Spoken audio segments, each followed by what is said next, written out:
আপনারা হাজার চেষ্টা করলে ওই ফেসিবাদী আওয়ামী লীগ হতে পারবেন না। আপনারা ডামি ফেসিবাদ হতে পারবেন। আসল ফেসিবাদকে এই জনগণ পাত্তা দেয় নাই। ডামি ফেসিবাদ আবার কিসের? 24 টানতে গিয়ে 71 টানতে হবে কেন? 71 থাকবে 71 মর্যাদায়, 24 থাকবে তার মর্যাদায়। আজকে ভোরবেলা ফজরের নামাজ পড়ে বরিশালের উদ্দেশ্যে রওনা করলাম। আস্তে আস্তে ভাঙ্গা পর্যন্ত মোটামুটি একটা অবস্থায় আসলাম। ভাঙ্গা ছেড়ে যখন বরিশালের রাস্তা ধরলাম তখন দেখি যে ভাঙ্গার পরেই ভাঙ্গা রাস্তা শুরু হয়ে গিয়েছে। পুরাটা রাস্তা বঙ্গোপসাগরের পানির ঢেউয়ের মতো। রাস্তা আবার মাত্র 2 লেনের, একটা বিভাগীয় শহরের রাস্তা, তাছাড়া পাশে আছে কুয়াকাটা, বাংলাদেশের দ্বিতীয় বৃহত্তম সমুদ্র সৈকত, নাকি এইটাই বৃহত্তম আল্লাহ ভালো জানেন। এই রাস্তাটা বরিশালবাসীর প্রাণের দাবি যে এটা 6 লাইনে উপনীত হবে। সরকার এই ব্যাপারে কোনো কথা বলে না। সরকারি দলের এমপিরাও কোনো কথা বলে না। কেন তারা বলে না? কেন তারা জোরে আওয়াজ তুলে না? ভোলা বাংলাদেশের অংশ, কিন্তু বাংলাদেশ থেকে বিচ্ছিন্ন। ভোলাবাসীর প্রতি এটা কোনো দয়া নয়, দাক্ষিণ্য নয়, করুণা নয়। ভোলাবাসীর ন্যায্য পাওনা একটা ব্রিজ, সেই ব্রিজ এখনো হয়নি কেন? তার সিদ্ধান্ত এখনো নেওয়া হয়নি কেন? এক নেকে এখনো উঠে নাই কেন? এই সব কিছুর জবাব আমরা জানতে চাই সরকারের কাছ থেকে। প্রিয় বরিশালবাসী, রেল হচ্ছে যোগাযোগের নিরাপদ এবং সহজ মাধ্যম। বাংলাদেশের বিভিন্ন জায়গায় রেল লাইন থাকলেও বরিশালবাসী রেল লাইনের গল্প শুনেছে, রেল লাইন দেখে নাই। কি অপরাধ বরিশালবাসীর? এখানে রেল লাইনও দিতে হবে। এইভাবে ন্যায্য যে দাবিগুলো আছে, আমি সরকারের কাছে আহ্বান জানাই, আপনারা ওয়াদা করেছেন, আপনাদের 31 দফায় বলেছেন আপনারা যদি ক্ষমতায় যান তাহলে সুষম উন্নয়ন করবেন। বরিশালকে বঞ্চিত রেখে আল্লাহর কসম সুষম উন্নয়ন হবে না। তাদের পাওনা তাদেরকে দিতে হবে, তাহলেই সুষম উন্নয়ন হবে। প্রিয় বরিশালবাসী, সংসদে যেদিন আমি ভোলার ব্রিজের ব্যাপারে কথা বললাম, পরের দিন হাউসে বিরতির সময় এই এলাকার একজন সংসদ সদস্য এসে বলে, আপনি দাঁড়াবে নাকি? আমি তো দাঁড়ানো অবস্থায় আছি। কই জি না, বুলায় দাঁড়াবেন কিনা? বলে বুঝলাম না। বলে যে আগামী নির্বাচনে আপনি কি সেখান থেকে নির্বাচন করবেন? আমি বললাম, বাংলাদেশের প্রতি ইঞ্চি মাটিকে আমি অন্তরে ধারণ করি। বুলায় আমাকে দাঁড়াতে হবে কেন? আমিও বুলার অংশ, ভুলাও আমার অংশ। আমার হৃদয় থেকে বাংলাদেশের 1 ইঞ্চি জমিকে আলাদা করা যাবে না ইনশাআল্লাহ। যেখানেই বঞ্চনা সেখানেই আওয়াজ তুলব ইনশাআল্লাহ। প্রিয় ভাইরা, আমরা আপনাদের সাথে আছি, আমরা আপনাদেরই। আপনারা কি আমাদের সামনে বিপদে আপদে থাকবেন একসাথে? মোবারকবাদ। এবার আসুন, আজকে যে কারণে এখানে এসেছি, আমরা এসেছি গণভোটে আপনারা হা বলেছিলেন। এদেশের 70% মানুষ হা বলেছে। হা বলার মাধ্যমে তারা জানিয়ে দিয়েছে অতীতের পচা রাজনীতি এবং শাসন ব্যবস্থা আমরা আর চাই না। আমরা পরিবর্তন চাই, নতুন শাসন ব্যবস্থা চাই, নতুন বাংলাদেশ গড়তে চাই। আফসোস, বর্তমান সরকারি দল তারা বলেছিলেন অধিকাংশ জনগণ যদি গণভোটে হায়ের পক্ষে রায় দেয় তাহলে আমরা গণভোটের প্রত্যেকটি দাবি অক্ষরে অক্ষরে বাস্তবায়ন করব। আমরাও বলেছি, তারাও বলেছেন গণভোটে হা বলুন, আমরাও বলেছি গণভোটে হা বলুন। কিন্তু হা যখন বিজয়ী হলো, যেভাবেই হোক মেকানিজম করে তারা যখন ক্ষমতায় চলে গেলেন, তখন হাটা তারা ভুলে গেলেন। এখন বলতে বলতে এসে তারা বলতেছেন আমরা কখনো সংস্কারের কথা বলি নাই। না না বন্ধুরা, আপনারা সত্য বলছেন না, আপনারা মিথ্যা বলছেন। কারণ আপনাদের 31 দফা সংস্কারের দাবির প্রথম দফাই হচ্ছে সংস্কার। এখন বলেন যে সংস্কার কি জিনিস বুঝি না। আসেন আমরা সংবিধান সংশোধন কমিটি করি। আমাদের সংসদের ভিতরে আপনারা দেখবেন মাঝে মাঝে একজন অবৈতনিক শিক্ষক তিনি আমাদেরকে সবক দেন, এইটা সংবিধান, ওইটা সংবিধান, এইটা ধারা, ওইটা ধারা। আমি জিজ্ঞেস করতে চাই, সংবিধান এবং কার্যপ্রণালী বিধির কোথায় আছে? সংসদে আপনি একটা সংবিধান সংশোধন কমিটি করতে পারবেন, মেহেরবানি করে তা দেখিয়ে দেন। আমরা যখন তার প্রতিবাদ করেছি, এখন শুনলাম সংসদের ভিতরেই তারা আওয়াজ দিয়ে সংবিধান সংশোধন কমিটি গঠন করলেন। আমরা এটাকে ঘৃণা করে প্রত্যাখ্যান করেছি।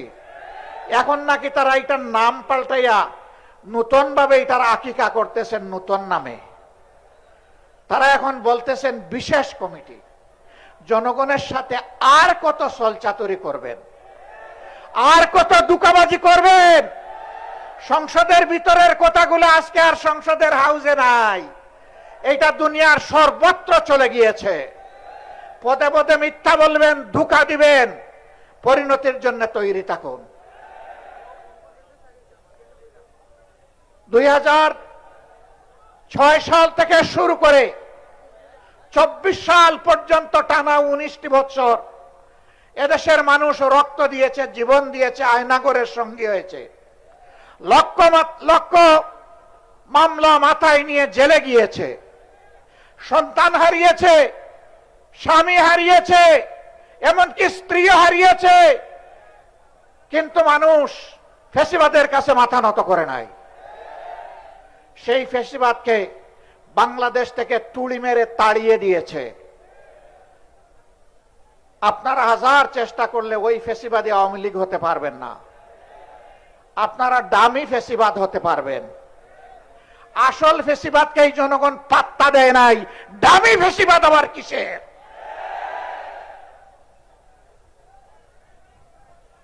ফ্যাসিবাদ যে পথে হেঁটেছে আপনারা সেই পথে হাঁটছেন। ফ্যাসিবাদের খাসলতের একটারও পরিবর্তন আনেন নাই। 133টা অর্ডিন্যান্স জারি করা হয়েছিল। যেই অর্ডিন্যান্স গুলো ফ্যাসিবাদের জন্ম দিয়েছিল তার সবগুলা বিএনপি রেখে দিয়েছে। এটা জাতির সাথে বিশ্বাসঘাতকতা। তারা বলে সুন্দর করে আমরা আরো ভালো করে এগুলা নিয়ে আসব।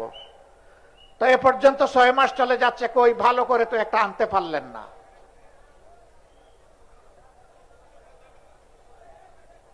আমরা বুঝতে পারছি জনগণকে ধোঁকা দেওয়ার জন্য আরেকটা অপকৌশলের আশ্রয় তারা নিতে পারেন।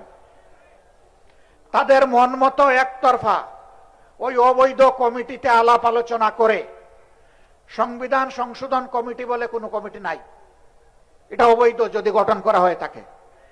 ওখানে আলাপ আলোচনা করে তাদের মন মতো কিছু জিনিস স্বৈর শাসনকে পাকাপোক্ত করার জন্য তারা হয়তো নিয়ে আসবে। 2/3 জুড়ে হয়তো পাশও করবে। তারপরে বলবে আগে তো সংবিধানে গণভোট ছিল না, এখন 15 সংশোধনী বাতিলের মাধ্যমে এটা ফিরে এসেছে, আমরা এখন এই বিষয়গুলোই এখন গণভোটে দেব। এরকম কোন ভাওতাবাজি যদি করা হয়, অগ্রিম বলে রাখছি, এই জাতি আপনাদেরকে ছেড়ে কথা বলবে না। সাবধান, ধোঁকার পথে পা বাড়াবেন না। আমাদের সাফ কথা, যে গণভোটে জনগণ 70 ভাগ রায় দিয়েছে, সেই একই দিনের ভোটে আপনারা সরকার বলে এখন দাবি করছেন। ওই গণভোট না থাকলে এই সরকারও মানা হবে না। ওই গণভোট যদি ব্যর্থ হয়, সরকারকেও ব্যর্থ করে দেওয়া হবে। ওই গণভোট মানতে আপনাদেরকে জনগণ বাধ্য করবে ইনশাআল্লাহ। আপনারা 91 সালের পরে ক্ষমতায় এসে বুঝেন নাই কাকে কেয়ারটেকার সরকার বলে। শেষ পর্যন্ত বুঝেছেন ঠিকই। আমরা বলবো জাতির ক্ষতি করে বুঝবেন না, এখনই বুঝুন। আমরা রাজপথে এইভাবে থাকতে চাই না। আমরা সবাই মিলে দেশ গড়ার কাজে অংশগ্রহণ করতে চাই। কিন্তু আপনারা যেভাবে ধাক্কায় ধাক্কায় আমাদেরকে রাজপথের দিকে দিচ্ছেন, রাজপথ জ্বলে উঠলে সেই আগুনে অনেক কিছু পুড়ে ছারখার হয়ে যাবে। 24-এর একটা চমৎকার স্লোগান ছিল আমাদের সন্তানদের, লেগেছে রে লেগেছে, রক্তে আগুন লেগেছে, রক্তে আগুন ধরাবেন না। এই প্রজন্মের আর পরীক্ষা নেবেন না। এরা পরীক্ষিত, এরা বিজয়ী, এরা বীর। এই জুলাইকেও ধামা চাপা দেওয়ার জন্য কত কসরত, এইটা ওইটা। 71 সাল অবশ্যই এটি আমাদের গর্বের, এটি আমাদের ইতিহাসের সোনালী অংশ। 24 টানতে গিয়ে 71 টানতে হবে কেন? 71 থাকবে 71-এর মর্যাদায়, 24 থাকবে তার মর্যাদায়। এই 24 আমরা হারিয়ে যেতে দেব না ইনশাআল্লাহ। 24-এর বীরদেরকে যথাযথ রাষ্ট্রীয় সম্মানে সম্মানিত করতে হবে। সে শহীদ হোক আর গাজী হোক, 24 নিয়ে কোনো অবহেলাই জাতি বরদাস্ত করবে না। 24-এর ঐতিহ্য নিয়ে গড়ে ওঠা জুলাই স্মৃতি জাদুঘর, এইটাও ভুলিয়ে দেওয়ার চেষ্টা করা হচ্ছিল আপনাদের দাবি এবং সংসদে বিরোধী দলের দাবির কারণে। ওয়াদা করা হয়েছে আগামী 5 তারিখ খুলে দেওয়া হবে। আমরা কিন্তু এটা আগেই ভিজিট করে এসেছি। সেই ভিজিটে নাহিদ ইসলামও ছিলেন, আমিও ছিলাম, আর ওই সংসদের অবৈতনিক শিক্ষকও ছিলেন। আমরা যদি আবার গিয়ে দেখি এর মধ্যে কোনো পরিবর্তন আনা হয়েছে, আমরা আবার গর্জন করব। আমরা চুপ থাকবো না, তার প্রতিবাদ করব।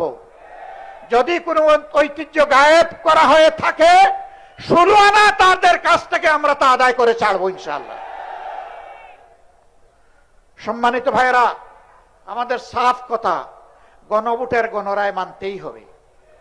যারা জনগণের ভোট মানে না, এরা গণতন্ত্র মানে না, এরা গণতন্ত্রের শত্রু। আমরা চাই না এই সরকারকে আমরা গণতন্ত্রের শত্রু বলি। দেরিতে হলেও আমরা অনুরোধ করব, ফিরে আসুন, ফিরে আসুন। জনগণের রায়ের প্রতি আপনারা সম্মান প্রদর্শন করুন। বিরোধী দলের আসনগুলোতে বৈষম্য করা হচ্ছে। বৈষম্যের জন্য জুলাই হয়নি, বৈষম্যের কবর রচনা করার জন্য জুলাই হয়েছিল। সংসদে আমরা তার প্রতিবাদ করেছি। এই বৈষম্য আমরা মেনে নেব না, তার বিরুদ্ধে আমরা জ্বলে উঠব ইনশাআল্লাহ। সময় থাকতে সাবধান হয়ে যান, সংশোধন হয়ে যান, মানুষের ম্যান্ডেটের প্রতি সম্মান প্রদর্শন করুন। দ্রব্যমূল্যের জাতাকলে জনগণ পিষ্ট। গ্যাসের দাম বাড়ানো হয়েছে, তেলের দাম বাড়ানো হয়েছে, বিদ্যুতের দাম বাড়ানো হয়েছে। এক একটা পরিবারের উপর 5-7 হাজার টাকার ট্যাক্স বাড়িয়ে দেওয়া হয়েছে। আপনি ফ্যামিলি কার্ড দিয়ে কিভাবে পুষাবেন? এইটা ফ্যামিলি কার্ডে দিবেন 2,500, দাম বাড়িয়েছেন 5,000।